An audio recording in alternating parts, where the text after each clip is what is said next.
Hey guys, and welcome to Where's the Scale. So one of my subscribers made me aware of that Google butchers my channel's name.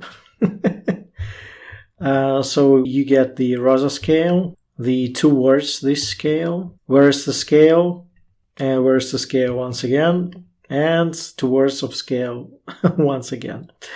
And this is funny because I'm trying to lose some weight, so that might be a sign for me that I'm on the right track. But obviously this is not the purpose of this video. The purpose of this video is another subscriber who actually sent me this article here, which is the 2023 Google algorithm ranking factors that are ranked from highest to lowest with some dynamics as well.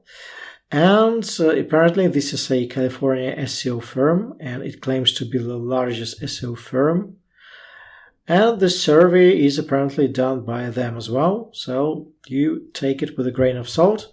But still, I thought that this was a well thought out article that we could build up on and create a mini tutorial for you on how to deal with Google algorithm ranking factors. We've just had another Google update, and some of you may have seen your rankings tank. So in this video, we'll go factor by factor and we'll try to see how difficult they are and what I'm personally doing for each of those factors. So okay, once again, this is a visualization provided by Code Interpreter. They are ranked from worst to best, or from highest to lowest rather. So it is very refreshing to see that the consistent publication of engaging content is still number one. And this is 23% or more than 20% at least. Then you get your keywords and meta title tags. So these are hygienic factors. Backlinks, number 3. So I thought they would have been higher, but still very refreshing to see that they are not on the first place, that Google SEO treasures and values content.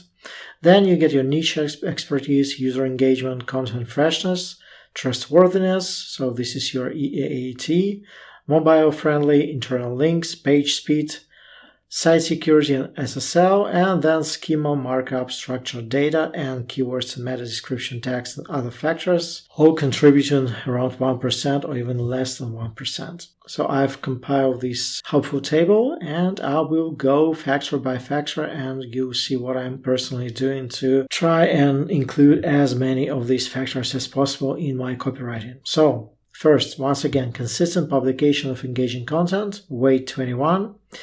Actionable steps include publish high-quality content consistently, aim for at least twice per week, and ensure content satisfies the search intent of the keyword. And I'm describing this as moderately difficult, and the reason is twofold. First of all, it is easy to produce content, especially since the advent of ChatGPT and SEO writing tools like Agility Writer, for example, or SEO writing, but it's not easy to publish high-quality content. And for me, high-quality content is extremely simple, and this has to do with a certain structure. So we have your title, which should be engaging and under 60 characters. Then you have your intro, usually under 50 words, sometimes more, it depends on the topic really.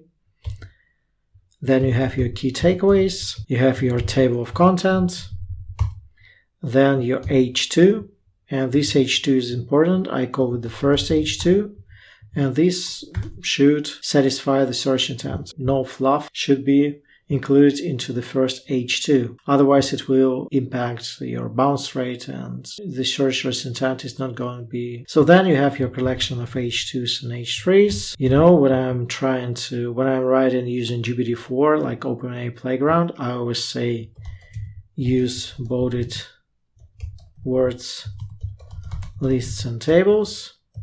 And this works with Claude as well. Then you have your images. Then you have something for the bounce rate or for the engagement, which could be quizzes, tables, infographics, statistics. Then you have your conclusion. And for the pillar posts, you need to make sure there are elements of original research. And original research can be something very simple as a very comprehensive outline. And I have a lot of videos about how to create that comprehensive outline. So it could be comprehensive outline, it could be statistics once again, it could be different tools. And I have a video coming up with how I make my tools using Code Interpreter. And then there are some factors that are important for the blog post. So it has to be SEO optimized, on page plus LSI, has to contain links, internal and external. And these should cover like 99% of your content needs. And of course, you won't be doing that for every single article you have. Especially, you will primarily do all of these for your pillar posts, but not for the supporting articles. But again, in my opinion, this covers like 90% of your content needs. So next, we have the keywords and meta title tags. And this is extremely easy.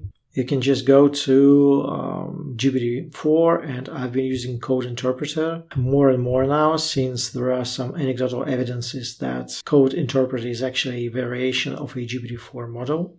So something a little bit more advanced. So you can go write me an engaging title under 60 characters about how to do a one-arm push-up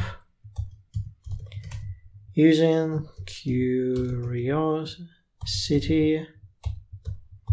power words, and odd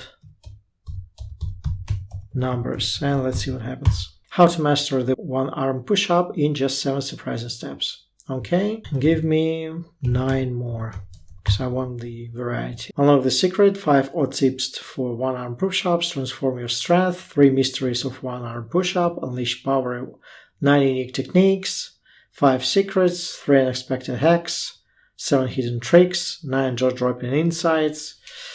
So yeah, this is very simple. I think anyone can do it. Okay, let's go next. Backlinks. So for the backlinks, there are 2 ways of attracting backlinks, organic and non-organic, and then you have like automatic and semi-automatic. Great content will attract backlinks. So we'll use in Hero, for example, or guest posting, or using outreach.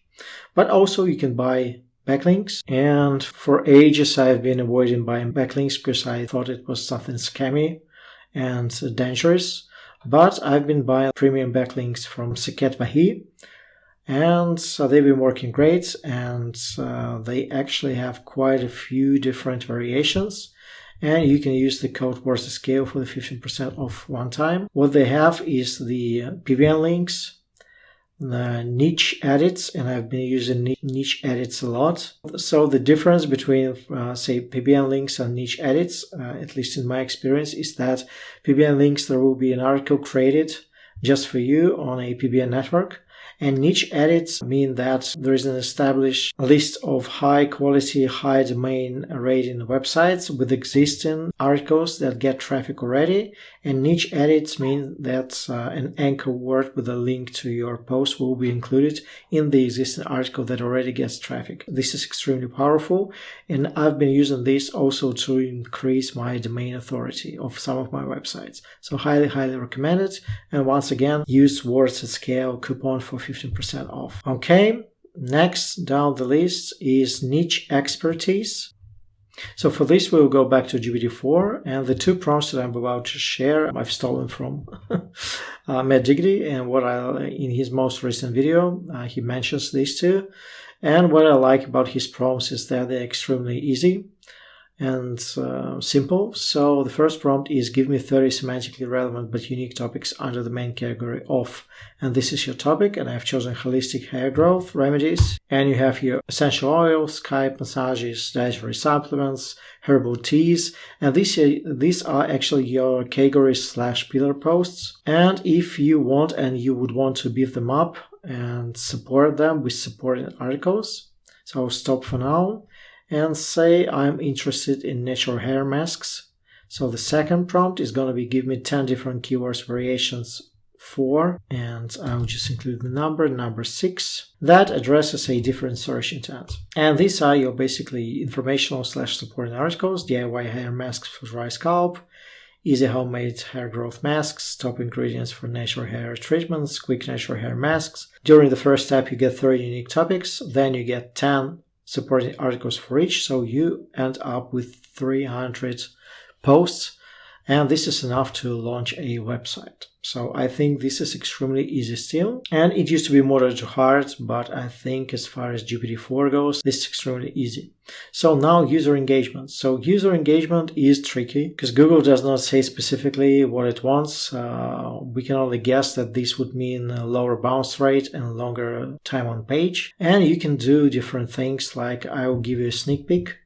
If you go to trickminute.ai, I have recently launched this Turnitin score estimator that works very well. So basically you measure your article or essay with content scale, then you insert the content scale score here, like 40% human, you press the button, and it predicts that Turnitin will return a value of 45. This has been extremely popular, and I have been getting a lot of requests about this calculator. Then you might have noticed that I have chat attached to my website, and I wouldn't say there is a lot of interaction going on. I would say like 5 to 10 entries per day, and this is enough because my website is not humongous or big. And another great way of showing how to improve user engagement is with tools, and I've shown you one. But I've developed quite a few other tools like Niche Generator, and this is on my nichescout.pro. And I've created a list of 301 non-YMYL niches. I put them all in a randomizer, but with a twist. So you click randomize, you get a niche like film scoring, and for every sub-niche you get the overview, the advantages, and the strategy. Endangered language and cultures, ambient music reviews, underwater photography, and I think this is extremely useful, and this will improve your engagement. So if you have a very important PR post, you can do something like this. Okay, next, content freshness, and this is pretty self-explanatory. Regularly update content, even transactional keywords, aimed for updates at least once a year, and I think a good target would be actually twice a year. Then you have trustworthiness, and trustworthiness actually is shown in a couple of ways. So if we go to my TrickMinute website, once again, this is in the About section. I am Vlad Ivanov, the owner of TrickMinute and Words to Scale sites and the YouTube channel by the same name. My passion is blah blah blah. You can contact me, and these all link into my social media accounts. So this is one of the ways you can improve EAT. Then another way, let me open something recent, is with the author box. So this is the author box with minimized information about me. Still, I'm saying that I'm Vlad Ivanov, owner of the Words to Scale YouTube channel, blah, blah, blah. And these are my interests. And finally, and I think the agility writer one is a good example. So this is number 2. And the second way is basically talking from the first perspective and saying that my name is Vlad, blah, blah, blah. I used Agility Writer since the very beginning, creating 400 plus articles. And this is my case study, my verdict, me, my, and I am trying to reference my expertise and my experience with the product as often as possible. So these are the 3 ways to go about EAT. Once again, this is the About Me section.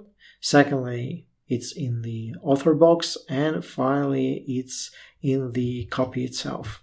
Okay, so this one is covered. Next, mobile friendly, mobile first, and let me just, and this is for me, design your website primarily for mobile users. For me, this is about the theme. So I'm using Popcorn theme version 2 on my peer sites, which are trickminute.ai niche scouts. And for the test sites, I'm using Popcorn theme version 1. And they are both very fast. Lots of images, but this loads pretty quickly.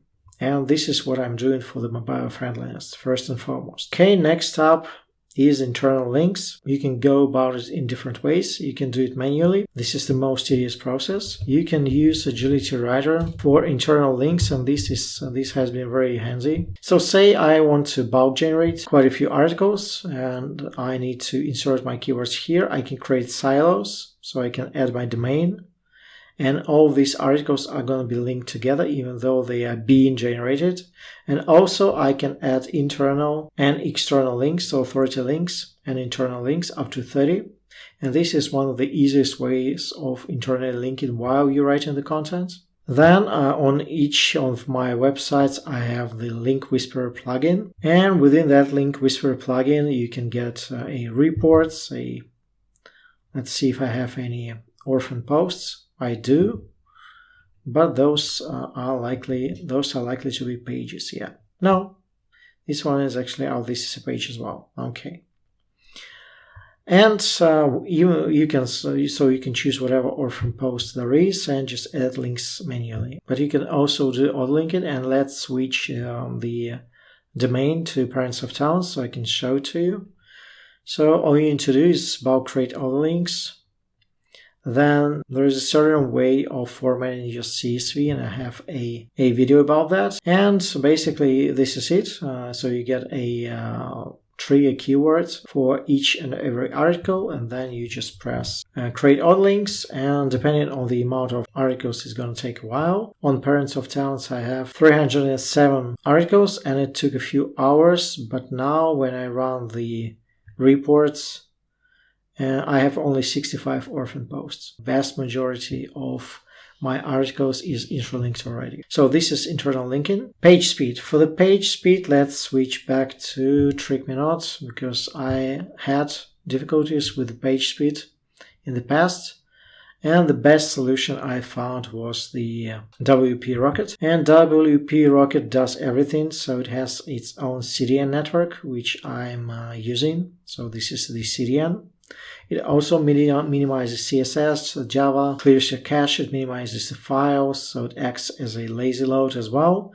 And I think it costs $45 per year per one domain or something like that. And it's well worth your investment. So this covers for me everything that has to do with speed, and especially regarding the core vitals for the mobile. Okay, SSL and site security. So I'm using Cloudflare for the majority of my websites, and it's extremely easy. If you go to my niche site case study, I show you how to attach a SSL certificate. It's extremely easy. It takes like maybe 10 minutes. So this one is easy also. Then the schema markup structured data. Recent news by Google said that they were deprioritizing FAQs from the PAAs for the low authority websites. So this is not as important as it used to be.